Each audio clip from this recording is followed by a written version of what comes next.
There is a button on your GMC's center console that resets itself every single time you start the truck. GM designed it that way. The EPA required it, and it is costing owners between $6,000 and $12,000 in the worst cases, because nobody at the dealership mentioned it when they handed you the keys. $6,000. That is what a 2021 GMC Sierra owner paid at an independent shop, after the dealer quoted $7,200. He had 69,000 miles on the truck. He had done nothing wrong. This is not a maintenance story. It is a design story. GM knew the pattern. They trained dealers on it, and then they left the setting enabled, built in the reset, and said nothing at delivery because a bulletin is not a recall and a reset default is not their problem. It becomes yours.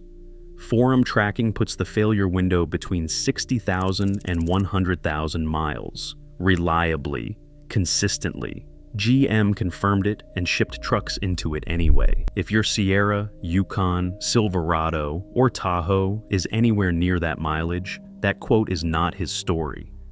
It is a preview of yours. This video covers 5 factory default settings running in your GMC right now that are accelerating that same damage. By the end, you will know exactly which ones to change today, which require a specific fix versus a habit adjustment, and what GM's own service documentation says about the transmission failure they put in writing and then design the truck to reset and forget every time you turn the key. If you have never changed any of these, they are all still active. Setting 5. The active fuel management system left enabled in its factory state. Think of each active fuel management lifter like a shock absorber on a car. It is supposed to compress and extend smoothly thousands of times a day. But if the oil film drops at the wrong moment, it seizes. And when it seizes inside a 5.3-liter engine, it does not just stop working. It drags across the surface it was designed to glide across until that surface is flat. Each lifter is a cylindrical housing about the size of a thick marker, riding against the camshaft. The needle bearing inside rides against the cam lobe, a teardrop-shaped steel bump, thousands of times a minute. At highway speed, oil reaches that bearing adequately. At a stoplight, in a drive-through, or warming up on a cold morning, that bearing runs on less lubrication than it was designed to sustain. Technical Service Bulletin 16NA361 documents exactly this failure. Eventually the bearing seizes. The lifter stops rolling. It starts grinding. That cam lobe gets worn flat. A misfire code comes up on cylinder 5 or cylinder 7, and that is when most owners learn this was already in progress. The cam phasers, a separate repair I will get to in a moment, are being damaged by the same pressure drop every single time this happens. That 2021 Sierra owner's cam lobe came out worn flat on 2 lobes at 69,000 miles. His dealer had that bulletin in their system the day he signed the paperwork. Nobody mentioned it. $5,400 at an independent shop. $7,200 at the dealer. He put it on a credit card because he still owed money on the truck. What the shop found when they pulled the top of the engine apart was a needle bearing, barely wider than a match head, that had stopped rolling and started grinding across a precision steel surface. That surface came out flat. The bearing had been doing that for miles before the owner ever heard a symptom. Before someone in the comments brings up the oil path question, and they will, I want to be precise. Disabling active fuel management does not cut oil to those lifters. The Range Technology AFM Disabler, a module the size of a deck of cards that plugs into the OBD port under the dash, costs $150 to $200 and requires no tune. It restores the standard oil path used by other V8 engines, replacing the collapse mechanism. For trucks where the damage has not started yet, the failure mode is gone. If you have a 2014 through 2022 Sierra or Silverado, or a 2014 through 2022 Yukon or Tahoe with over 40,000 miles, this is the first thing on the list. 2021 and 2022 trucks may carry a different version of this system. Same failure, different part numbers, so Verify before ordering. Owners who already had this repair done are sometimes heading back to the shop because the shop put the same generation of parts back in.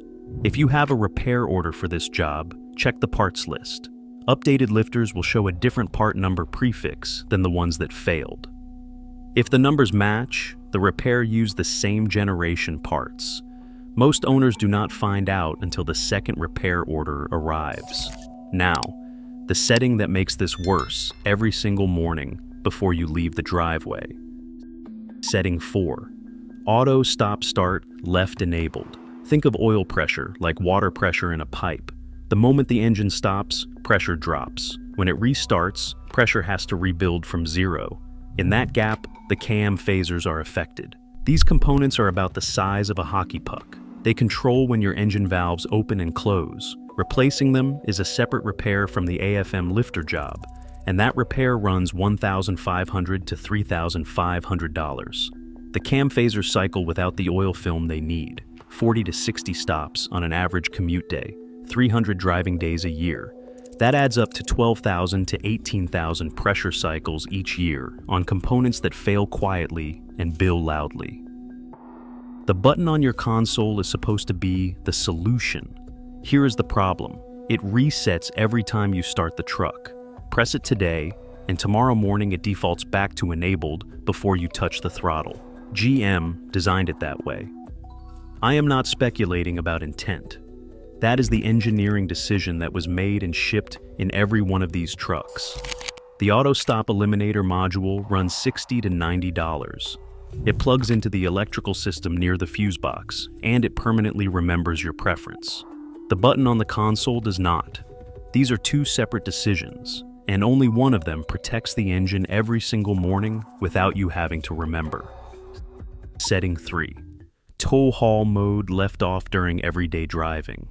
Imagine your transmission searching for a gear on every hill, upshift, downshift, upshift again, generating heat every time it cannot settle. That is what is happening in normal mode under any load. GM's own owner manual for the 2019 through 2023 Sierra, Yukon, and Silverado states that pressing the tow haul switch reduces the potential for transmission overheating or failure. Their words. Not a forum post, not a lawsuit filing. The owner manual, the document they handed you at delivery. And here is the part I genuinely cannot get past on this one. They documented the failure risk. They built a protective mode to address it. And then they designed that protective mode to turn itself off every morning, so you have to make the decision again, every single day, without ever being told that skipping it carries a documented consequence. The 10L80, a unit roughly the size of a carry-on suitcase behind the engine, builds heat in its clutch packs, the friction discs that actually make the gear changes happen, every time it hunts for a gear. Heat breaks down the transmission fluid, Dexron 6E, GM specified fluid for the 10L80. A fluid service runs $200 to $300. The rebuild starts at $4,000. Forum quotes run as high as $6,000 when the torque converter, the component connecting the engine to the transmission, goes with it. And I will be honest with you, Sierra and Yukon owners who run tow haul full-time, city driving included, are not wrong. The fuel cost is 3/4 of a mile per gallon. The protection is a $4,000 transmission. That trade is not close. You do not document a failure risk in the owner manual and then engineer the protective mode to reset every single start by accident. Those are two separate decisions with two separate sign-offs. Someone made both of them. If this is the first time you are hearing that, subscribe. It gets worse. Independent transmission specialists recommend a fluid change every 45 to 60,000 miles on the 10L80 transmission. General Motors' window sticker calls it a lifetime fill. Meanwhile, the oil protecting all of this is being asked to last longer than it actually can. And the next setting is why that matters more than most owners realize. Setting 2. The oil life monitor treated as the oil change trigger. Think of it like a smoke detector with old batteries. It is still technically working, still giving you a reading, but it will be late telling you there is a problem. And with engine oil, late is expensive. The GM Oil Life Monitor is not a sensor. There is no probe in your oil pan, no test strip, no physical measurement happening. It is a calculation running in the background, based on how you drove, not on what is actually in your engine. It overestimates oil life under the specific combination of frequent active fuel management, AFM, short trips, and cold starts that describe most daily commuting in a 5.3-liter truck. Do not wait for 10%. 4,000 to 5,000 miles is the maximum on full synthetic of the correct weight. Some long mileage owners in cold climates go closer to 3,000 miles on short trip trucks. And that may be conservative, but it is a lot cheaper than a lifter job. Setting 1. Eco mode left enabled under any load, grade, or headwind. This is the one that makes every other setting on this list worse. Eco mode tells the transmission to stay in the highest gear it can find, runs the active fuel management system more aggressively, and keeps stop-start active longer, all at the same time. Every time you drive, it resets fresh when you start the truck. Running eco mode under load is like driving uphill in 6th gear and refusing to downshift. The engine works harder than it needs to, it builds heat it cannot shed, and the friction discs inside the transmission absorb what proper downshifting would have sent out the exhaust. Those friction discs are what actually make the gear changes happen. They are what General Motors is asking to last a lifetime on a transmission they filled with fluid they call a lifetime fill. They are not designed for the heat eco mode feeds them every commute. The fuel savings eco mode generates do not survive a single transmission repair, not even close. The math is not ambiguous. Turn it off anytime there is a load, a grade, or to stop and go driving. Then turn it off again every time you start the truck, because it will be waiting for you. Here is exactly what to do, based on whether you already own one of these trucks, whether you are about to buy used, or whether you have no symptoms yet. Do. If you own a 2014 through 2022 GMC Sierra or Chevrolet Silverado, or 2014 through 2020 GMC Yukon or Chevrolet Tahoe with the 5.3 L83 or L84 engine, start today. Use tow haul mode on every drive. Turn, auto stop, start off every time you start the truck, or pay under $100 for the auto stop eliminator. Keep eco mode off and leave it off. Look into the AFM disabler before you hear the metallic tap from the valve cover area in the first 2 seconds of idle. That sound is the cam lobe telling you what the next repair order says.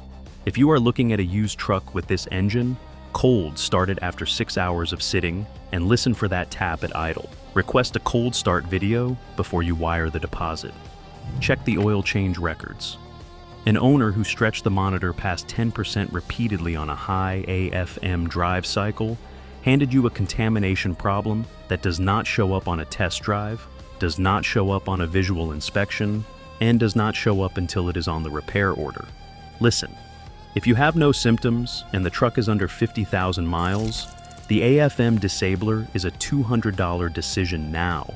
The alternative is a $5,000 decision later when the bearing seizes. Every mile you wait is a mile that bearing is running on insufficient oil. Now, people spend $60, $70, sometimes $80,000 on a GMC Sierra, Yukon, Silverado, or Tahoe.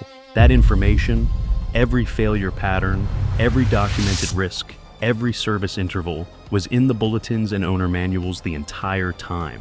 GM knew. They wrote it down. None of it was on the window sticker.